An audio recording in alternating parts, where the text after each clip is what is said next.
કચ્છ જિલ્લામાં શિયાળાની ઋતુમાં રમતગમત પ્રત્યે મોટી સંખ્યામાં યુવાનો ઉમટી રહ્યા છે।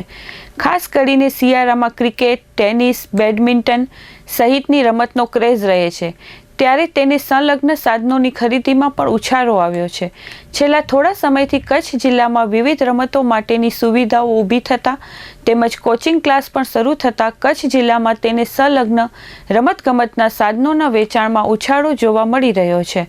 વાલીઓ પણ પોતાના બાળકોને નાનપણથી જ પ્રોપર ટ્રેનિંગ મળે તે માટે પ્રયાસો કરે છે, ત્યારે પૂરતા સાધનોની ડિમાન્ડ રહે છે।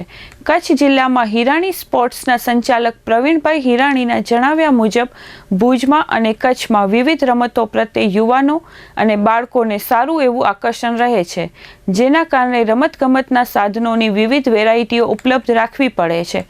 ઓનલાઈનના જમાનામાં પણ સ્પોર્ટ્સના સાધનો લોકો રૂબરૂ નિહાળીને જ ખરીદવાનું પસંદ કરે છે।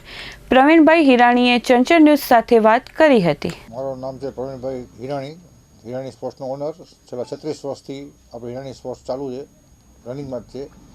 અત્યારે શિયાળાની સિઝન ચાલુ છે, તો શિયાળાની મોસમ પ્રમાણે ક્રિકેટ વધારે રમાય છે। એના સિવાય આજનું જનરેશન જે પોતાની હેલ્થ ઉપર વધારે ધ્યાન આપે છે, એટલે જીમના સાધનો સાયકલ છે, ટ્રેડમિલ છે, ડમ્બેલ છે, એ વધારે પણ ચલણ વધી ગયું આજકાલ।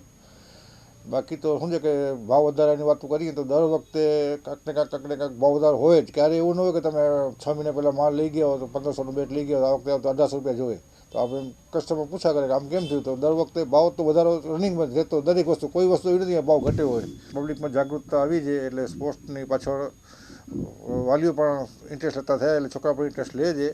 અને કચ્છમાં ટુર્નામેન્ટ બહુ રમાતી હોય, અમારે કચ્છની ડિસ્ટ્રિક્ટ ટીમ છે, રાજકોટ રમવા જાય। હું કચ્છ ક્રિકેટ એસોસિએશનનો પોતે સહમંત્રી છું, એટલે ક્રિકેટ પાછળ ભોગ દેતો હું છું। છોકરાઓને નવા જનરેશનને આગળ કેમ વધવું એના જ્ઞાન આપતા હોઈએ આપણે, એટલે છોકરાઓનું ભવિષ્ય એમ લાગે ઉજળું છે, ને અત્યારે બહુ સારું ચાલે છે, વાતો બરાબર ચાલે। હવેનું જનરેશન કેવું છે, એક જમાનો હતો કે માણસો SG, SS કે એવી કંપની માગતા। હવે તો એમ કે પ્રવીણભાઈ દુકાનની બેટ લેવી એટલે બરાબર જ હોય, પ્રવીણભાઈ જેડી બરાબર, કોઈ કંપનીનું નામ નહીં, પ્રવીણભાઈ બેટ વેચે એટલે ગેરંટી આપે કે બેટ 2 ટુકડા થઈ ગયા, બેટ પૂછવાનું નહીં ટુકડા કેમ થયા, નવો બેટ લઈ આવવાનો। હવે કંપની નથી હાલતી, બ્રાન્ડ નથી હાલતી, પ્રવીણભાઈ હિરાણી હાલે છે, હિરાણી સ્પોર્ટ્સ હાલે છે। એ ટાઈપનું કામકાજ થઈ ગયું। એક ટાઈમ યુગ બદલાઈ ગયો, હવે કંપની હજારો કંપની થઈ ગઈ, પણ એ કંપનીનો હવે કોઈ મહત્વ નથી, કારણ કે હરીફાઈ બધી ડુપ્લિકેટ એટલું થઈ ગયું, ઓનલાઈન વિતરણ એટલું થઈ ગયું, કોઈને ભરોસો નથી રહ્યો। ભરોસો વ્યક્તિ ઉપર રાખે છે કે પ્રવીણભાઈ છે ને તો ટેન્શન નથી, ભગવાન માતાજીની સૂર્ય ભગવાનની કૃપા છે, આપણે માલ દિલથી દીધો હોય તો કંપની આવતી જ નથી, ને રીઝનેબલ ભાવમાં દેવાનું। છોકરાઓ અમુક બિચારા આવે, નાના ગરીબ છોકરાઓ આવે કે મિડલ ક્લાસના આવે, હું રૂપિયા નથી લેતો, કારણ કે આપણે ગરીબી જોઈ લઈએ। ક્રિકેટ ગેમ રમવું કેટલી મોંઘી ગેમ છે। આજે ક્રિકેટનો એક લેધર બોલ લેવા જાઓ ને તો 500 રૂપિયાનો બોલ થાય, અમે રમતા તો 20 રૂપિયાનો બોલ આવતો હતો। હવે સમજો 500 રૂપિયાનો બોલ લેવા માટે બેટ કેટલાનું ખપે, બેટ 3 થી 4 હજારનું બેટ લે ને તો એ તૂટી જાય છે, કરવાનું શું? એટલે રાત દરે આપણે જે જથ્થા જોગે ભગવાન દીધું છે આપણે હેલ્પ કરવાની, એટલે છોકરાઓ પબ્લિક બધા ખુશ રહે, આશીર્વાદ દે, સુખી રહીએ। દરમિયાન ભુજના જીમખાના ખાતે પણ ટેનિસ માટેના કોચિંગ ક્લાસ ચાલી રહ્યા છે। ઉપરાંત મોટી સંખ્યામાં ટેનિસ રમવા માટે પણ યુવા વર્ગ આવી રહ્યો છે। જીમખાના ક્લબના ઝવેરીભાઈએ લોકોમાં સારો એવો ઉત્સાહ હોવાનું જણાવ્યું હતું। મારું નામ પ્રદીપ ઝવેરી, જીમખાનામાં મેમ્બર છું અને લોન ટેનિસની રમતમાં સક્રિયપણે છેલ્લા 40 વર્ષથી ભાગ લઉં છું અને 10 વર્ષ ત્યાં ટેનિસ સેક્રેટરી પણ હતો। એના પહેલાં ક્રિકેટ એસોસિએશનમાં પણ જોઈન્ટ સેક્રેટરી હતો, 7 વર્ષ આપણે સિલેક્શન કમિટીમાં પણ હતો અને ડિસ્ટ્રિક્ટની ટીમમાંથી પણ હું રાજકોટ, જામનગર, રેલવે વગેરે સાથે રમેલો છું ડિસ્ટ્રિક્ટની ટીમમાંથી। પ્રવીણભાઈએ જ્યારથી દુકાન ખોલી ત્યારથી અમારી મિત્રતા છે અને લગભગ 35 વર્ષ થયા છે અને રમતગમતનો શોખ પહેલેથી જ હતો અને ક્રિકેટ પણ ખૂબ રમ્યા। દરેક ગેમ્સ આમ તો રમેલો જ છું। આપ જુઓ કે સ્પોર્ટ્સ પ્રત્યે અત્યારે એટલી બધી જાગૃતિ આવતી જાય છે કે મા બાપ પોતાના છોકરાઓને છોકરીઓને આગળ વધારવા માટે સ્પોર્ટ્સની ટ્રેનિંગો અપાવે છે અને આગળ વધે એના માટે કરીને ખર્ચા પણ સારી રીતે કરે છે। એવું નથી કે ભાઈ મધ્યમ વર્ગ કે નીચેનો વર્ગ ન રમી શકે અને પૈસા પાત્ર લોકો જ રમી શકે, એવું છે જ નહીં આજે। અને મધ્યમ વર્ગમાં પણ અત્યારે ખૂબ જ સ્પોર્ટ્સની આઇટમો ને બધી ચાલે છે। ઇવન ગામડાઓના લોકો પણ ખૂબ આની પાછળ રમે. ખાસ કરીને ક્રિકેટનો ક્રેઝ તો અત્યારે એવો છે કે ગામડાઓમાં આપ જોશો કે અખબારોમાં અવારનવાર ગામડાઓમાં રાત્રિ ક્રિકેટને આને તેને રમાતી હોય છે, ટેનિસ બોલની.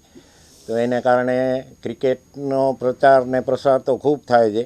તે છતાં અમારે અહીંયા જીમખાનામાં લગભગ 125થી 130-135 છોકરા છોકરીઓ રોજ સાંજના લોન ટેનિસનું કોચિંગ લે છે.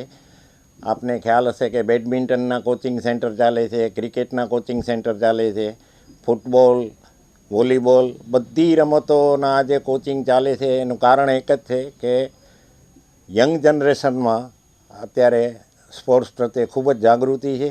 સ્પોર્ટ્સને કારણે યંગ જનરેશનની ફિટનેસ ખૂબ જ વધતી જાય છે અને સારી રીતે એ લોકો આગળ વધે છે. એ ઉપરાંત અભ્યાસમાં પણ સ્પોર્ટ્સને કારણે એ લોકોનું ફોકસ વધી જાય છે, કોન્સન્ટ્રેશન સારું આવે છે. સ્પોર્ટ્સને કારણે શરીરમાં સ્ફૂર્તિ અને સ્ટેમિના પણ વધતો જાય છે. તો સ્પોર્ટ્સની પાછળ તો અત્યારે ખૂબ જ લોકોમાં જાગૃતિ છે. અને છેલ્લે આપને જણાવી દઉં કે મારી ઉંમર 75 વર્ષની છે, પણ હું લગભગ રોજ લોન ટેનિસ રમું છું જીમખાનામાં. ઓહો, પહેલાંની ક્રિકેટને અત્યારની ક્રિકેટમાં તો એમ સમજી લો કે હાથી ઘોડાનો ફરક થઈ ગયો છે. અમારા જમાનામાં તો સાધનો મળતા પણ નહીં, ત્યારે ક્યારેક બહારથી મગાવવા પડતા. પણ અમારા જમાનામાં તો ડૉક્ટર રાજારામ સાહેબે ક્રિકેટને એટલું બધું પ્રોત્સાહન આપ્યું કે ભુજની અંદર 3 રણજી ટ્રોફી એ રમાઈ ગઈ, ડિસ્ટ્રિક્ટની મેચો રમાઈ ગઈ. અને મુંબઈની ટીમ લગભગ 1978માં સુનિલ ગાવસ્કર ને અશોક માંકડ, એકનાથ સોલકર, એ સંદીપ પાટીલ, રવિ શાસ્ત્રી, બધા ખેલાડીઓ ભુજના જુબેલી ગ્રાઉન્ડ ઉપર પણ રમી ગયા છે.